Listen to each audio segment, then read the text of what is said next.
সে তার মাকে হত্যা করে। হত্যাকাণ্ডের কারণ হিসেবে সে বলে তার একটি প্রেম ঘটিত সম্পর্ক ছিল এবং তার যেই বয়স তার কিছু হাত খরচের বিষয় ছিল।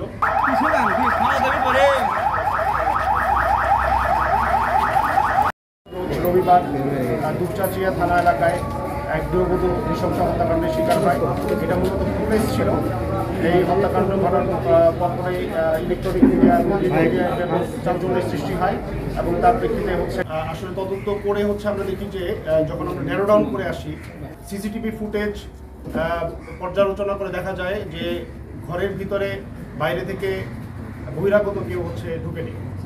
তখন আমাদের সন্দেহ কেন্দ্রীভূত হয় পরিবারের সদস্যদের প্রতি এবং ঘরের ঢোকার যে প্রবেশ পথ বা দরজা ছিল ওই ফ্ল্যাটের দরজা অক্ষত থাকে, কিন্তু বাড়ির ভিতরে গৃহবধূ হত্যাকাণ্ডের শিকার হয়েছে এবং বাড়ির আলমারিতে কিছু আঘাতের চিহ্ন আছে বা ভাঙচুরের কিছু ঘটনা আছে। এর প্রেক্ষিতে এটা প্রতীয়মান হয় যে ঘরে এমন কেউ ঢুকেছে যার কাছে ঘরে ঢোকার চাবি আছে। তো ঘরের চাবি তিনটা ছিল, দুইটা বাসায় গৃহবধূর কাছে থাকতো আর একটা তার ছোট ছেলের কাছে। এবং আমরা টেকনোলজি পর্যালোচনা করে দেখে আমরা দেখেছি ওই সময়ে সেখানে গৃহবধূ অবস্থান করছিল বাসায় এবং তার ছোট ছেলে সাদ বিন আজিজুল সেখানে ছিল। এবং তাদের বক্তব্য থেকে এটাও স্পষ্ট হয় যে আজিজা বা সাদ মানে ছোট ছেলে যে সাদ সেই প্রথম আইডেন্টিফাই করে বাসায় ঢুকে যে তার মাকে পাওয়া যাচ্ছে না এবং সেই আত্মীয় স্বজনকে জানায় যে তার মাকে খুঁজে পাওয়া যাচ্ছে না। তার প্রেক্ষিতে তার বাবা আসে, তারপরে আজিজুর রহমান, তারপর তার মামারা আসে, এসে ব্যাপক খোঁজাখুঁজি শুরু করে।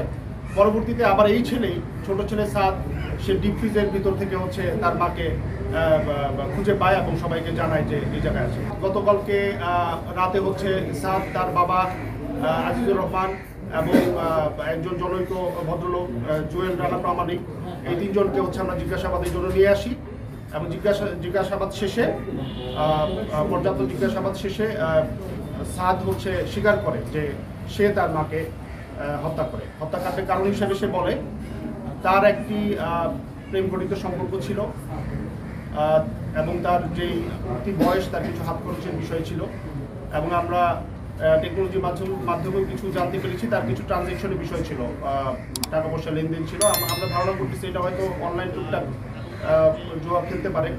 যাই হোক, তার টাকার একটা ডিমান্ড ছিল, সেই হিসাবে সে 500 বা 1000 টাকা প্রায় তার বাবার কাছ থেকে টাকা সে নিয়ে নিত আর কি, না বলে। এখন এইটা তার মার কাছে বেশ কয়েকবার ধরাও খেয়েছে এবং এটা নিয়ে তাদের ভিতরে বেশ বাকবিতণ্ডা ঝগড়া এগুলো হয়েছে।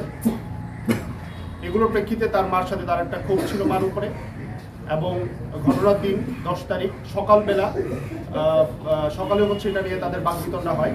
এর প্রেক্ষিতে সে সকালবেলা রাত করে নাস্তা না খেয়ে সে মাদ্রাসায় চলে যায়, দারুস সুন্নাহ কামিল মাদ্রাসা। সেখানে সে আলিম সেকেন্ড ইয়ারে পড়তো আর কি, ইন্টার সেকেন্ড ইয়ারে পড়তো। ওখান থেকে সে 11টার দিকে যখন বিরতি দেয়, মাঝখানে যে বিরতিটা, সেখানে সে মাদ্রাসা থেকে চলে এসে আশেপাশে ঘোরাফেরা করে এবং 12টার দিকে সে বাসায় ঢুকে নিজের যে চাবি ওই চাবি খুলে ঢুকে দেখতে পায় তার মা বটি দিয়ে সবজি কাটাকুটি করতেছে এবং আমরাও ঘটনাস্থল পরিদর্শন করে দেখেছি যে উনি দুপুরে রান্নার প্রস্তুতি নিচ্ছিলেন। তো তখন সে ঢুকে তার মাকে পিছন থেকে চাপতে ধরে নাক এবং মুখ চেপে ধরে। এর ফলে শ্বাসরোধে ভদ্রমহিলা মারা যায় এবং এই ভদ্রমহিলা মারা যাওয়ার প্রেক্ষিতে যখন ধস্তাধস্তি হয় তখন এই বটিতে আঙুলের তর্জনী লেগে বেশ কিছুটা কেটে যায়। এটাও ভদ্রমহিলার শরীরে বা ভিকটিমের শরীরে আঘাতের চিহ্ন আছে, এছাড়া আর কোনো আঘাতের চিহ্ন ছিল না। তারপরে সে এটা হাত পা বেঁধে, ওনা দিয়ে হাত পা বেঁধে ফ্রিজের ভিতরে লুকিয়ে রাখে। বাসায় যে কুড়াল আছে কুড়াল দিয়ে সে আলমারিতে বেশ কয়েকটা ভাঙচুর করে। এই করে তারপরে সে বেরোয় যায়। বেরোয় যাওয়ার পরে সে আবার বাসায় ঢুকে তার মাকে খুঁজে পাওয়া যাচ্ছে না এবং তারপরে সেই যে নাটকটা যে আত্মীয় স্বজনকে ফোন দিয়ে যে আমার মাকে খুঁজে পাওয়া যাচ্ছে না, বাসায় এরকম ভাঙচুর হয়েছে, এখানে ডাকাতি হয়েছে বা ডাকাতির প্রচেষ্টা হয়েছে, এই পুরো নাটকটা সে সাজায়